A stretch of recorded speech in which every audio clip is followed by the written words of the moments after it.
Hola, me llamo Kenia y sean bienvenidos a un nuevo video de arquitectura medieval. El tema que abordaremos el día de hoy será la arquitectura de los castillos en la Edad Media Alta. Sabemos que los castillos han existido desde mucho antes de lo que era la Edad Media. Se trataban de construcciones hechas de madera de las cuales casi no nos han llegado nada, pero que conocemos gracias a lo que son los planos o documentos que se han realizado de ellos en siglos posteriores. No fue hasta el siglo X que aquí se incorporó lo que fue la piedra en su construcción. De hecho, la arquitectura en estos tiempos había pasado por varios cambios y fases, como fue del estilo romántico al estilo gótico. En cuanto a su desplazamiento, estas podían ser motas o rocas. Las motas significaba que eran castillos levantados sobre tierra y que las rocas eran fortalezas construidas sobre un promontorio pétreo. La diferencia era muy importante, puesto que las motas se podían minar con mucho más facilidad. Desde el punto de vista de la forma, podemos distinguir entre fortificaciones de planta regular e irregular. Las de planta regular son las que representan una traza geométrica y simétrica en la distribución de sus elementos constructivos. Este tipo de castillo era propio de lo que son los terrenos llanos. En cuanto a la función de su distribución, las fortalezas se podían clasificar en concentradas y dispersas. Las primeras presentaban lo que eran todos sus elementos constructivos centralizados y agrupados, mientras que las dispersas iban agregando elementos defensivos como las corachas o torres albarranas, más o menos alejados de lo que era el núcleo central y principal. Un elemento simbólico de lo que era el castillo era la conocida Torre del Homenaje, también conocida como Macho en Castilla, Keep en Inglaterra o Donjon en Francia. Si esta torre tenía sobre ella una más pequeña, era conocida como Torre Caballera. Si esta se reducía a una torrecita aún más pequeña esquinada con función de vigilancia, se conocía como Torre de Vigía. A veces esta torre principal se reforzaba con lo que eran garitones y torres esquineras. En ocasiones las torres presentaban una base más ancha que hacía menos vulnerable lo que eran las torres abiertas, y para evitar el minado surgieron también las torres con alambores dotadas de 4 espolones. Si se situaban en las esquinas de una torre principal o de recinto fortificado, se denominaban torres esquineras, y si no constituían una torre entera, se denominaban medias torres. Hablando de lo que era la tipología de las torres, esta era muy diversa. Podríamos encontrar formas cuadradas, redondas, cubos, polígonos, triángulos o inclusive pentágonos, entre otras formas. También podrían ser macizas o huecas. Además, según la disposición de lo que era la muralla, se podía distinguir entre ellas una torre exenta, una inserta, una albarrana o coracha.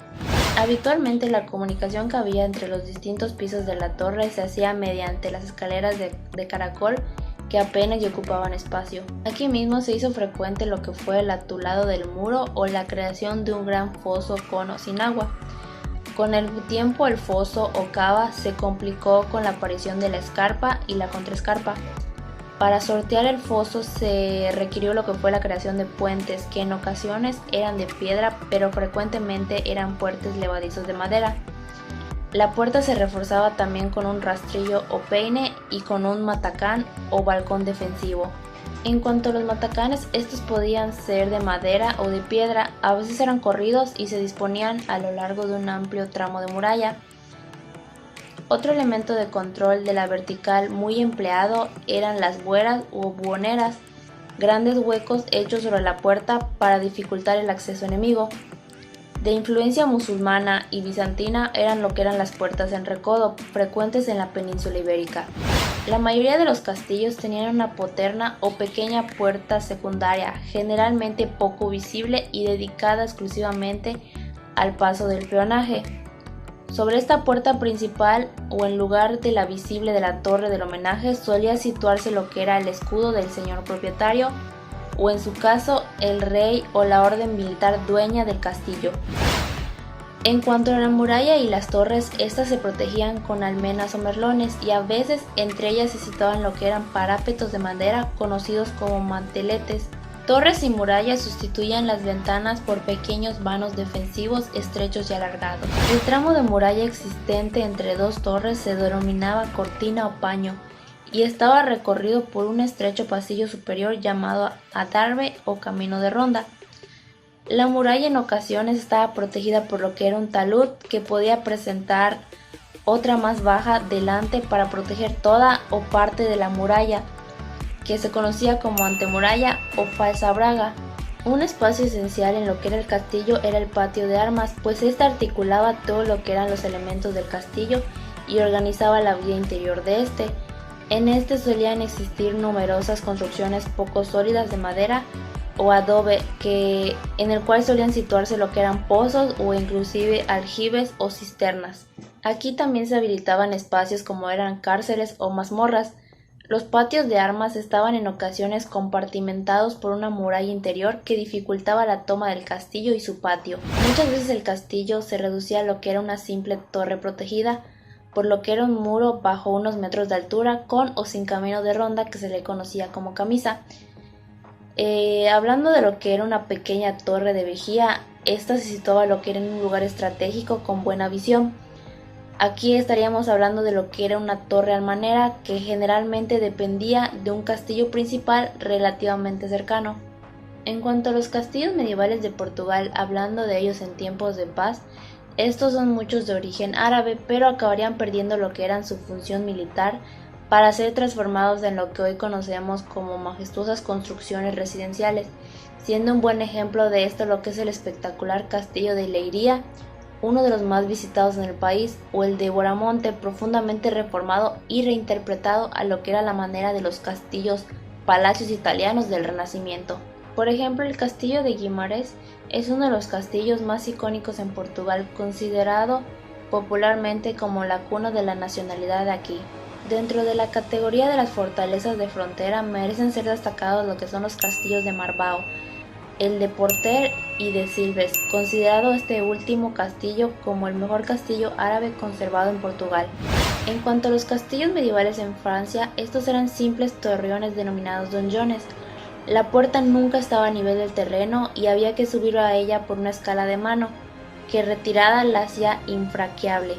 Fue gracias a las cruzadas que la arquitectura militar de Francia y de otros países se fue perfeccionando siguiendo lo que fueron técnicas y modelos tanto bizantinos como árabes. Surgió así entonces verdaderas fortalezas en Oriente como por ejemplo el Chastel Blanc de Tripolitania o el Krak de los Caballeros de Siria, construidos por los Caballeros Templarios y Hospitalarios respectivamente. Estas técnicas que adquirieron los arquitectos militares se fueron elevando a lo que fueron en Francia, donde se añadieron a los simples torreones o donjones otros elementos constructivos como fueron las murallas, los matacanes, los caminos de ronda, los almenados, además de una sucesión de estancias que permitían el alojamiento de la fortaleza y su familia. El elemento característico en lo que fue en Francia fueron estos donjones o grandes torreones defensivos. Estos fueron inicialmente rectangulares, pero con la influencia oriental esto los impulsó a cambiar a plantas circulares con escarpes o taludes en la base, que servían para que los proyectiles arrojados desde lo más alto de las murallas rebotaran sobre el enemigo. Algunos de los donjones o torres del homenaje más importantes en Francia fueron los del castillo del Louvre en París, el de Cauchy o el de Vincennes. Y si hablamos del sur de Francia, existen dos magníficos ejemplos de estos recintos, como es el Carcassonne y el Avignon, ambos declarados Patrimonios de la Humanidad. En cuanto a las fortificaciones y castillos medievales en lo que eran los países germánicos, uno de los elementos más característicos de esta arquitectura militar fueron la presencia de las puertas torre. Estas se trataban de soberbios torreones que en su base estaban perforadas para el paso, destacando así lo que fue la puerta de San Florian, la de San Severiano, la de Wengling y la de Königsberg. Y por último, las fortificaciones medievales en Inglaterra eran muy comunes lo que eran las Moat and Vale Castles, que consistían en una mota o montículo de tierra artificial en cuya cima se construía lo que era la estructura militar de madera o de piedra conocida como keep, y un cercado colocado a los pies de la colina. Otro de los elementos característicos más destacados de lo que fue la arquitectura británica fue un tipo de fortificación consistente en un sólido y alto torreón de muy diversas formas denominado Keep and Vale, es decir, torre del homenaje y recinto murallado. Estas eran fortalezas prácticamente imbatibles debido al enorme espesor de sus muros de piedra y mampostería, en los que se abrían pequeños huecos como saeteras. Estos tenían diversos pisos, algunos inclusive 4, como fue el keep de Heidenheim. Otros keeps notables son los de Rochester, Dover, Oxford o el de Coinsbrook. Este recinto mural con torres de flanqueo se encuentra por lo tanto ya desarrollado en Dover y también en el castillo de Roger Bigod en Framlingham. Al principio estas torres eran de planta cuadrada, pero pronto se vieron las ventajas que ofrecían a la defensa las torres cilíndricas y poligonales. Entre estas torres circulares encontramos los castillos de Conway, Harlech y Beaumaris, mientras que en Carnarvon y en el castillo de Renglam las torres son poligonales. Un paso más que dieron los británicos para perfeccionar sus sistemas defensivos fue la utilización de los castillos concéntricos, castillos en los cuales el recinto principal estaba amurallado, a lo cual se le sumaba otro anillo de murallas concéntrico situado a poca distancia del principal, pero menos fuerte y elevado. Un ejemplo de este castillo son los de Beaumaris. En cuanto a la arquitectura medieval en Italia, esta no llegó a tener la importancia que tuvo en otros países de Europa. El castillo de los Visconti en Pavia resulta casi más un palacio por su simetría y abierto ventanaje, pero tiene dos grandes torres almenadas y camino de ronda. Otro ejemplo es el castillo Palacio de los Este en Ferrara, el cual es de planta cuadrada con 4 poderosas torres y caminos de ronda sobre prolongadas mensulas, elemento muy característico de lo que fueron las fortificaciones italianas. Si nos pusiéramos a analizar lo que fueron las fortalezas medievales cristianas desde un punto de vista evolutivo, nos daríamos cuenta que las antiguas fortalezas macizas de muros altos y casi ciegos, sin vanos, jalonados por torres, matacanes y almenados dejan paso a otras en las que las almenas, antes separadas entre sí, se juntan formando lo que fue un parapeto corrido y de superficie convexa para rechazar lo que fueron los proyectiles. También se abrieron troneras en los muros para asomar por ellas lo que fueron las bocas de fuego de los cañones, y así se redujo la altura de muros y torres para disminuir en medida lo posible la superficie vulnerable. Por mi parte sería todo, espero que les haya sido de su agrado este video, que dejen su like y que lo puedan compartir. Les recuerdo que es parte de una tarea escolar. Muchas gracias por su atención.